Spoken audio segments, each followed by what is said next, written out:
છેલ્લા દિવસોમાં લાખ રૂપિયાને પાર પહોંચેલું સોનું આવનારા સમયમાં થશે સસ્તું. સોનાના ભાવમાં 30% ઘટાડો બોલાઈ શકે છે. સીએનબીસી રિપોર્ટ અને નિષ્ણાતોના મત મુજબ હાલમાં સોનામાં રોકાણની માંગ છે અને હવે એવા સંકેત પણ મળી રહ્યા છે કે સોનાએ છેલ્લા કેટલાક વર્ષમાં જેટલું મોટું વળતર આપ્યું છે તેટલું કદાચ ન પણ આપે. સોનાના આસમાને પહોંચેલા ભાવે સોનાની ખરીદી કરવી મુશ્કેલ બનાવી દીધી. લાખ રૂપિયાનો આંકડો પાર કરી ગયેલું સોનું મધ્યમ વર્ગની પહોંચથી બહાર થઈ ગયું.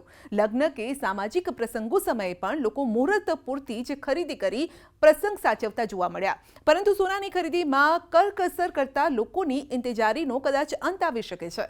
આવનારા સમયમાં સોનાના ભાવમાં ઘટાડો જોવા મળી શકે છે. એટલે કે સોનાની ચમકમાં ઘટાડો થવાના સંકેત દેખાઈ રહ્યા છે.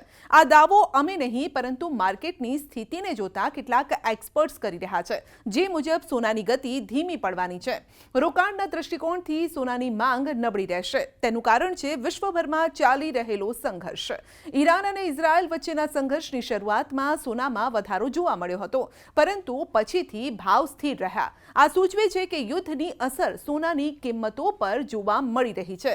નિષ્ણાતો માની રહ્યા છે કે સોનું છેલ્લા વર્ષમાં જે રીતે પૂરપાટ ઝડપે વધ્યું હતું તેમાં હવે મોટો ઘટાડો જોવા મળે તો નવાઈ નહીં. સીએનબીસી રિપોર્ટનું માનીએ તો હાલ પરિસ્થિતિ એવી છે કે 10થી 15% ઘટાડો સોનાના ભાવમાં દેખાઈ શકે છે. સોનાનો ભાવ ક્યાં જશે?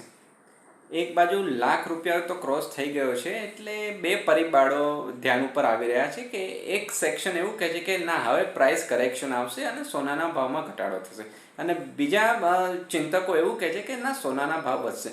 તો એના બે કારણો મારા ધ્યાન ઉપર આવ્યા છે કે પહેલું, જે ગ્લોબલ અનસર્ટેનિટી હમણાં થઈ રહી છે, એટલે કે વિશ્વમાં ચારે બાજુ યુદ્ધના ભણકારા વાગી રહ્યા છે. એટલે શું આ ત્રીજું વિશ્વયુદ્ધ નોતરશે? તો એના માટે આપણે વેઇટ એન્ડ વોચ કરવો પડશે, કારણ કે અમેરિકા કયો પક્ષ લે છે એના ઉપર મોટાભાગનો નિર્ધાર રહેશે. પછી એ રશિયા યુક્રેન હોય કે ઇઝરાયલ ઈરાન યુદ્ધ હોય. સાથે સાથે બીજો પર્સપેક્ટિવ એ પણ આવે છે કે ડિમાન્ડ ક્યાંક ને ક્યાંક આ યુદ્ધના લીધે સોનાની ડિમાન્ડ વધે છે. દરેક દેશની રાષ્ટ્રીય બેન્કો સોનાને સેફ કરન્સી, સેફ અસેટ તરીકે ગણતા હોય છે. એટલે સોનાનું પ્રોક્યોરમેન્ટ છેલ્લા 3-4 વર્ષથી ખાસું વધી ગયું છે, અને આ જો ટ્રેન્ડ ચાલતો રહેશે તો આગળ જતાં હજી વધારે સોનાની ખરીદી થશે, અને જો બલ્ક બાઇંગ થશે તો સોનાનો ભાવ ઘટશે નહીં. બીજો પર્સપેક્ટિવ એ જણાવે છે કે જો યુદ્ધ બધું શાંત પડી જાય અને ઓઇલ પ્રાઇસ એકદમ વ્યવસ્થિત રીતે ચાલે તો સોનાનો ભાવ ઘટતો જશે, અને એમાં 2-5% કરેક્શન આવી શકે, એની આપણે ધારણા માની શકીએ. સવાલ હવે એ થશે કે શું ભારતીય બજારમાં સોનું સસ્તું થશે? જો વૈશ્વિક સ્તરે સોનાના ભાવમાં 12થી 15% ઘટાડો થાય છે તો ભારતમાં પણ સોનાના ભાવ ઘટી શકે છે.